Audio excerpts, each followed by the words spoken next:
Okay, this is a revision podcast, Byrchall High School. We're looking at paper 1 again. So this is topic 1.2. This is applying the principles of training. So what we'll basically look at is principles and methods of training. And obviously how they relate to things like energy systems and what type of athletes might use different methods of training and maybe how the principles will be applied. So again, as is a podcast, there's not really much to look at on the screen. It's going to be mainly audio. It's a way of listening, headphones or whatever else.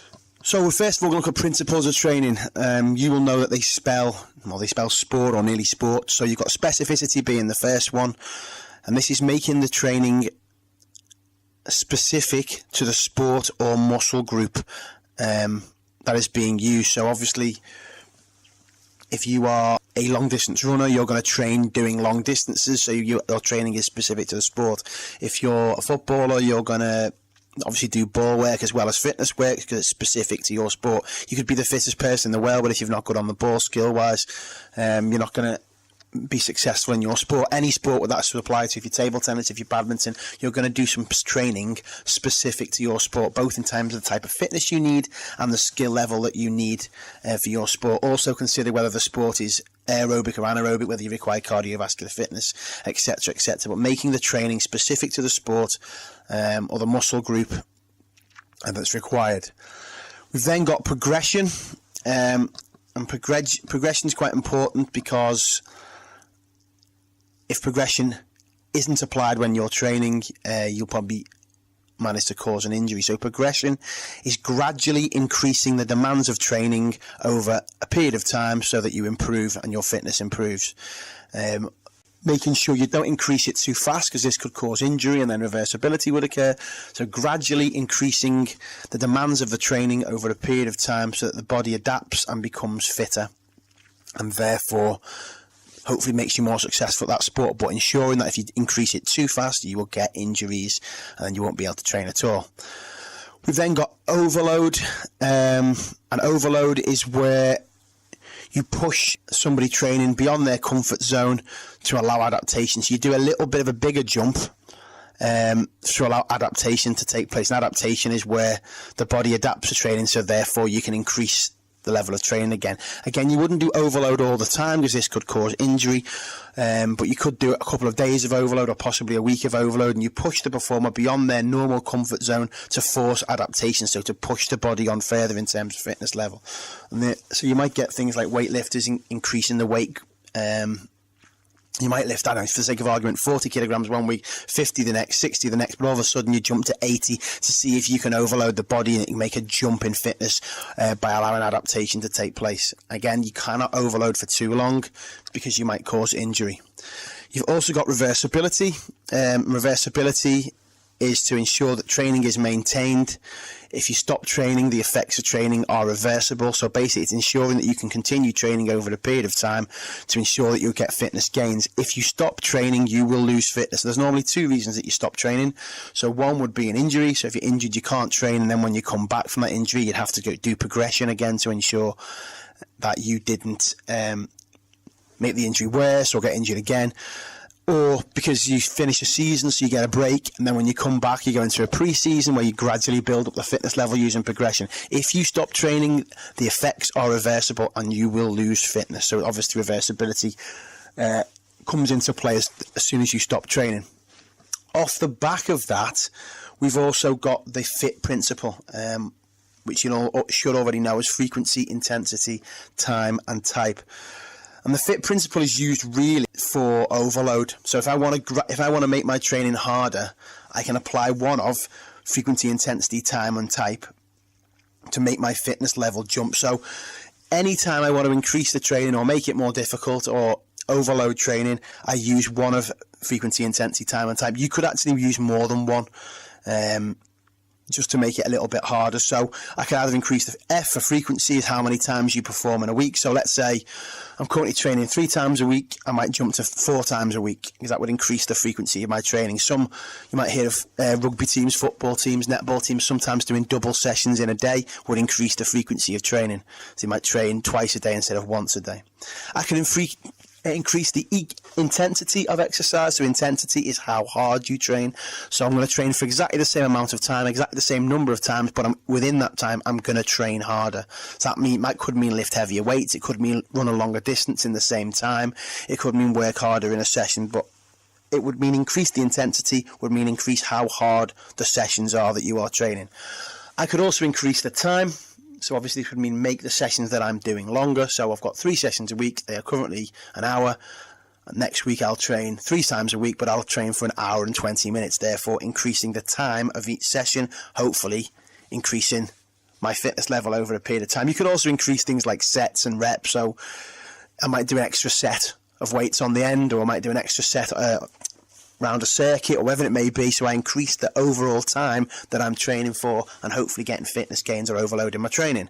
And finally, the type, which you might call the method.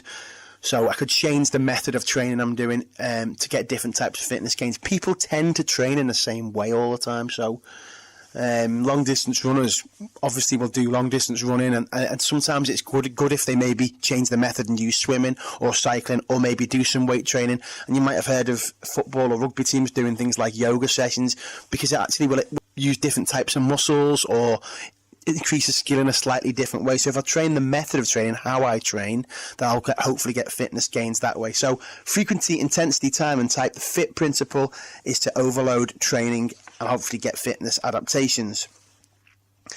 We then move on to methods of training. So these are the actual how I train. So principles are why I train, what are the reasons behind my choices, and methods are the type of training I decide to do. And there's quite a few of these. So we've got continuous training, and by the very fact it's got the word continue in it. So continuous training is working at a steady pace, and it's not going to be at maximum intensity. It's probably low to moderate intensity for over a prolonged period of time. So a steady pace for a long period of time. Normally aerobic exercise for over 20 minutes. So this is your person who might go for a jog, same intensity for half an hour. It's continuous training, same pace all the way around over a period of time. Normally, I say aerobic exercise using oxygen would improve cardiovascular endurance or muscular endurance or something like that. You might get people who do this on bikes, you might get people who row, you might get people who step in at the gym, or same speed over a period of time, normally 20 minutes aerobic exercise. That's continuous training. We also fartlek training. So fartlek training is a Swedish word which is also called speed play. So this normally applies to sports, like team games, things like football, basketball, netball, hockey, ice hockey, anything where the speed or intensity of the game changes. So it's where you train continuously, you don't stop, but you change the intensity or the speed over the training. Now, people always seem to think it has to be running. It doesn't. You could do this swimming, so you could do 3 lengths at a slow speed and then do a fast length or a different stroke. You could do it with weights, lift light weights for a period of time and then all of a sudden lift heavy weights, therefore changing the intensity of training. You could do it on a bike, uphill hard and then downhill a little bit easier. You can get people running on different terrains, so you might have someone running on concrete on the flat and then they run on sand, so it's harder for each step, therefore increasing the intensity of training. But tends to reflect games players used in their game have fast and slow bits, or intense and less intense bits. So that's fartlek training. Changes of speed or intensity, continuous training. So you are going to move over all the time, but there's going to be differences of intensities. We've also got interval training. So interval training is high intensity work followed by a period of rest. Again, can be used for sprinters, weightlifters, long jumpers, anyone that's going to do a burst of high energy then followed by a breather. So you also might get some games players doing this, particularly things like goalkeepers in football or hockey. You have to make a save and then they'll get a breather, or even centre forwards, you might sprint into a gap, get a shot away, and then they'll get a little bit of a breather when they're coming back. So high intensity work followed by a rest would be interval training.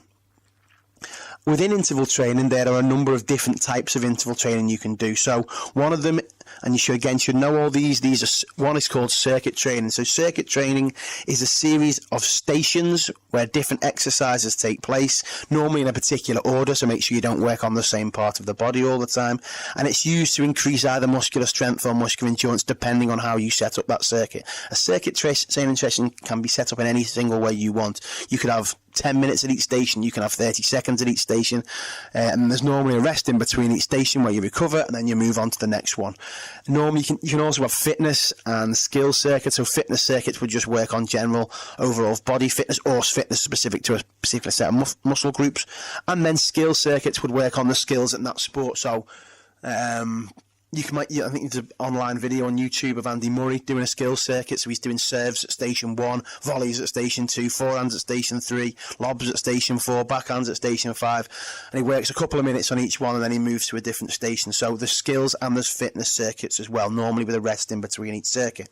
Another type of interval training is weight training. So again, you have to consider sets and reps here. So repetitions is the number of movements you do of a particular type of exercise. So if it was a bicep curl, each time you do 1, 2, 3, 4, etc. And sets is how many in the group. So I might do 10 sets in one rep, and then I might do 5 sets of 10 in each of my sessions. And again, normally you lift the weight and then you get a breather in between to recover, and then you go again.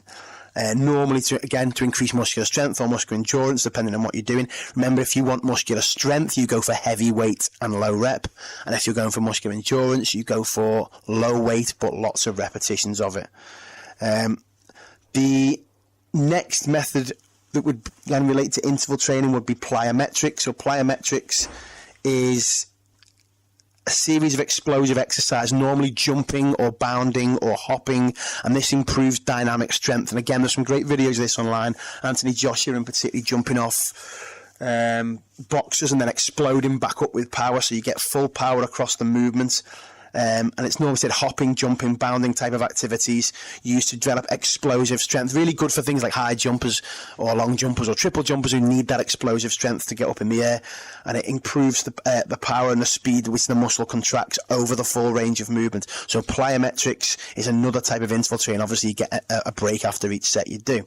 And the final one is HIIT training, which again you may have done in fitness lessons, high intensity interval training. And this is normally exercises done at a really high intensity, followed by a break, trying to get your maximum heart up 80% and above, really. So you might do this with, I've seen this done with sprint training, so you might sprint half a football pitch, walk back, get a rest and go again. Really high intensity. And you might also do this with, again, I've seen this done with weights, so really heavy weights, but low repetitions of it, and then you get a breather and then you go again.